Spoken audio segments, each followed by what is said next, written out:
Olá, bom dia, tudo bem? Eu tô de férias, como vocês devem saber, merecidas, vai.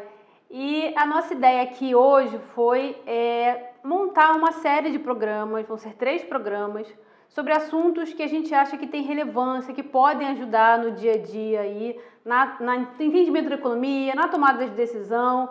Então, antes eu vou fazer um spoilerzinho que é o seguinte.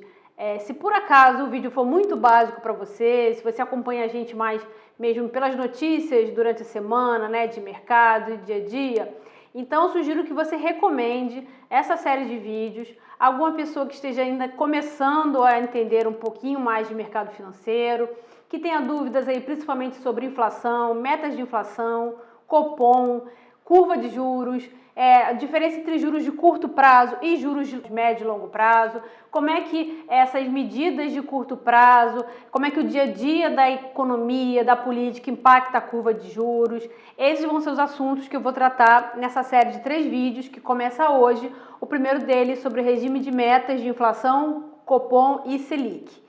E aí, dos próximos 2 vídeos, eu vou desenvolvendo um pouco mais o tema, até a gente ter um apanhado bem consolidado e bem básico também sobre o que norteia a renda fixa, né? Acho que bolsa e câmbio é até um pouco mais intuitivo, mas a gente recebe muita dúvida sobre renda fixa, dúvida de cliente, dúvida de corretor, de agente autônomo. Então, acho que pode ser para você esse vídeo. Tomara que te ajude. Em caso de dúvidas ou até mesmo de complementos, né, elogios ou ainda alguma crítica, manda pra gente que a gente vai adorar receber. Então, primeiro de tudo, começando sobre o sistema de metas de inflação aqui no Brasil e para que ele foi tomado, né? Ele foi tomado, iniciado no Brasil exatamente para conter aquela hiperinflação que atingiu o Brasil ali na década de 90 e de 80. Todo mundo lembra das maquininhas que remarcavam os preços a todo momento, né? A inflação aí na casa de 2 dígitos, né? 80%, 90% ao mês, preços que eram válidos somente pela parte da manhã, né? Ou às vezes no máximo durante uma semana. Então, como funciona o sistema de metas de inflação? Bem, foi um compromisso que o país fez em termos de previsibilidade. Vocês imaginam a dificuldade de você fechar um contrato ou ter qualquer objetivo de longo prazo se você não sabia como é que ia ficar a inflação, às vezes, da hora seguinte, né?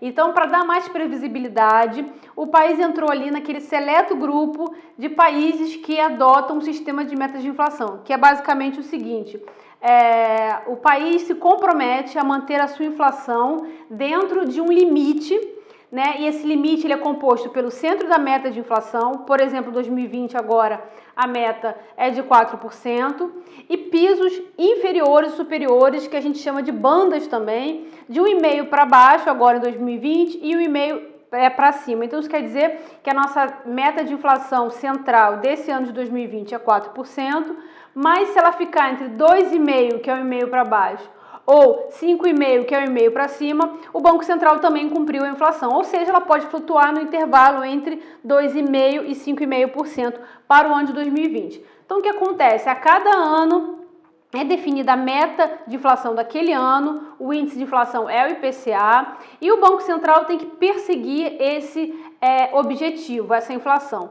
Por que isso é positivo? Em termos de previsibilidade, né? A gente tem uma ancoragem de expectativas, uma ancoragem da inflação, que faz com que as pessoas tenham mais previsibilidade na hora de comprar, na hora de investir, né, na hora de ter qualquer negociação, né, que envolva, enfim, dinheiro, porque todo dinheiro ele é sempre atualizado pela inflação, né? Então, na medida que a gente tem uma meta, a gente pode imaginar que o Banco Central vai cumprir aquela meta. Então, mesmo antes de acabar o ano de 2020, por exemplo, a gente tem alguma certeza que a inflação vai flutuar aí no intervalo, como eu falei, entre 2,5% e 5,5%. Ah, mas a inflação pode ficar fora desses intervalos? Pode. E aí o que acontece o Banco Central, quando não consegue cumprir, ele escreve uma carta aberta em que ele explica o porquê que não foi possível cumprir a meta da inflação do ano anterior, né? Então lembrar que o IPCA de dezembro, que é o último do ano, ele sai em janeiro, né, em final de janeiro, e aí assim que o IPCA é divulgado em janeiro e a gente tem a inflação de 2019, por exemplo, né, do ano passado inteira, ele se comunica e explica os motivos que fizeram com que ele não cumprisse a meta. Na grande maioria das vezes, eu já vou até dar um spoiler nesse ano agora de 2020, né? Existe de fato um motivo que tenha feito com que o cumprimento não foi possível. Por exemplo, em 2020 a gente estava numa pandemia que é altamente desinflacionária, né? E por que desinflacionária? As pessoas perderam emprego, perderam suas rendas, então a capacidade de repasse de preços ela fica mais comprimida, né? Se eu tenho um negócio, um comércio, e eu tenho uma margem que eu sempre opero X, né? E aí o meu custo aumentou, mas eu sei que as pessoas estão com as suas rendas deprimidas, né? Eu vou diminuir a minha margem, né? Eu não vou repassar o aumento de custos integral exatamente para manter a venda. Então a pandemia, é claro que ela foi desinflacionária, então a gente está aí com o IPCA rodando na casa de 1,5% mais ou menos, e aí, como eu já falei, bem abaixo do limite inferior desse ano, que é 2,5%. Então, assim, esse ano agora de 2020 é um ano que a gente deve ficar abaixo do piso da meta, é a primeira vez que isso acontece, na verdade é a segunda vez, né? Teve um ano que a meta era 3 e a gente ficou 2,9, mas assim, com essa magnitude de diferença é a primeira vez, e existe um bom motivo, né? Um motivo bastante grande para explicar o não cumprimento. Não é porque o Banco Central foi leniente, ou porque não fez o seu trabalho. Muito ao contrário. Nos outros anos, a gente ainda estava aprimorando o sistema de metas no país e, como eu falei, nos outros anos que a meta não foi cumprida, a inflação ficou acima do limite superior. Lembrar que a gente tem um passado inflacionário bastante forte no Brasil, né? Lembrando aí essa época das décadas de 90 e 80, a inflação era forte. Então, primeiro, que assim que um sistema de metas foi inaugurado, existia um trabalho mesmo de baixar essa inflação, né? Primeiro do sistema pegar a credibilidade, né? Dos agentes econômicos acreditarem que o Banco Central ia perseguir aquele intervalo de metas. Então, houve sim um trabalho de redução de inflação no Brasil. Ela ficou em níveis muito mais baixos e menos voláteis, isso é importante também dizer, né? Porque além da inflação alta, ela era galopante, né? A gente tinha taxas que variavam muito entre um mês e o outro. E aí, nos últimos anos, a gente vê aí o Banco Central conseguindo alcançar os objetivos de entregar a inflação conforme a meta, mas antes de tudo, vale dizer que esse compromisso com a previsibilidade ele é até mais importante do que o compromisso do IPCA ficar exatamente naquela range, né, naquela banda, porque como a gente sabe, a economia é dinâmica e esse ano mesmo a pandemia não vai deixar a gente cumprir. Então, como é que funciona o Copom, né? O Copom, a cada 45 dias, eles se reúnem, os diretores do Banco Central, junto com o presidente do Banco Central, eles fazem uma análise de cenário muito parecida com o que a gente faz aqui na MAG Investimentos, antes de tomar as decisões de investimento, né? Eles analisam o cenário externo, cenário doméstico, os preços dos ativos, as expectativas para frente, não só de economia, mas também de política, e aí vem também, óbvio, a inflação, e eles decidem o que fazer com a Selic. Olha, a inflação está baixa, está alta, a projeção, as expectativas, e a gente vai mover a Selic de acordo com esse cenário, essa inflação corrente e expectativas. Mas aí vocês podem me perguntar, tá bom, mas como é que funciona essa dinâmica, né, dos juros com a inflação? Eu entendi que se a inflação está baixa, o Banco Central pode cair juros, e se a inflação está alta, o Banco Central tem que subir juros sempre para colocar a inflação dentro daquela meta, né, daquela banda que o sistema de metas definiu. Mas como é que funciona isso na prática? Bem, se a gente tem uma atividade econômica superaquecida, né, a economia crescendo um nível acima, por exemplo, do seu potencial, isso gera pressões inflacionárias, ou seja, o desemprego fica muito baixo, porque se a economia está muito aquecida, tem muito emprego, todo mundo está empregado, então a pressão para reajustes é maior, é o contrário daquele cenário de pandemia, né?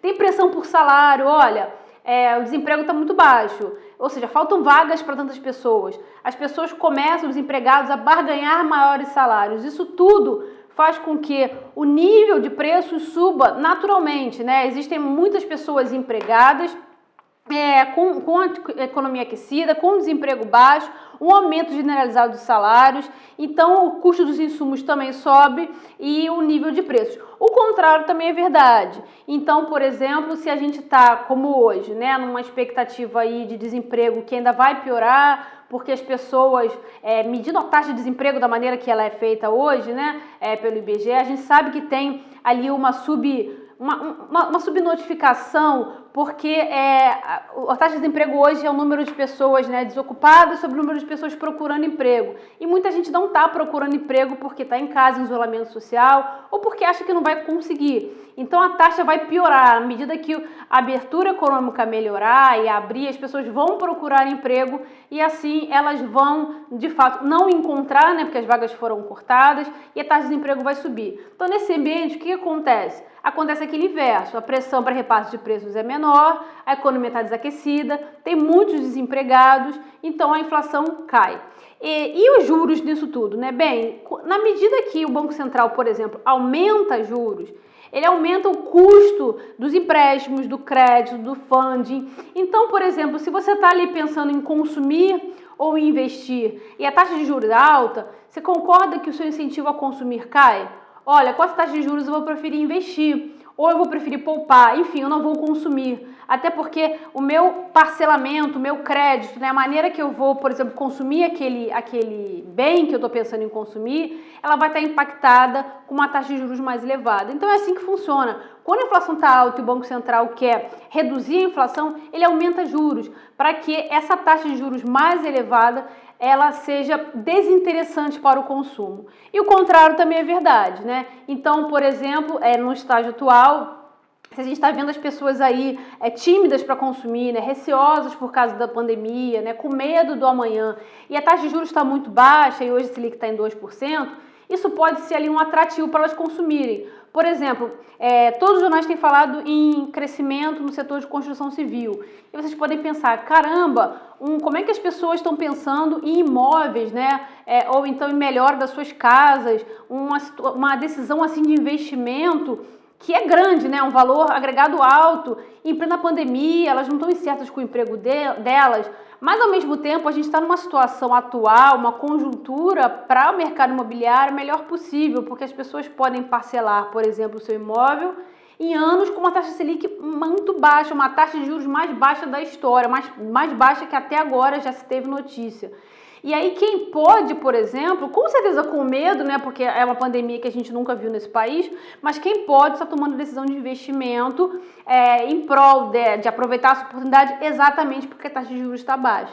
Ou seja, se a taxa de juros estivesse alta, se a gente não tivesse passado por essa pandemia que causa insegurança e incerteza com uma taxa de juros alta, com certeza ninguém ia tomar esse tipo de atitude. Então, nesse sentido, o Banco Central ter caído os juros na pandemia funcionou, né? Aqueceu o mercado imobiliário. É claro que nem todos os mercados conseguem ser beneficiados tão rapidamente por uma decisão de juros, mas pensando que a taxa de juros básica da economia impacta todos nós e a todos os tipos de financiamento, de custo, de funding, ela em maior ou menor grau sim impacta todos nós. Então é assim que funciona essa dinâmica de juros do Banco Central com o dia a dia do seu dinheiro, né, com o dia a dia ali da sua decisão de consumo, de investimento. A gente pensa muito em taxa de juros para investimento, né? A taxa está alta, então eu vou botar em renda fixa, ou está baixa, então eu vou para a bolsa, e não penso para consumo. E na verdade, ela também permeia a decisão de consumo, né? Se eu tenho uma oportunidade de investimento melhor do que consumir, eu deixo de consumir. É assim que funciona. Então, quando a gente fala que os juros é um dos transmissores da política monetária,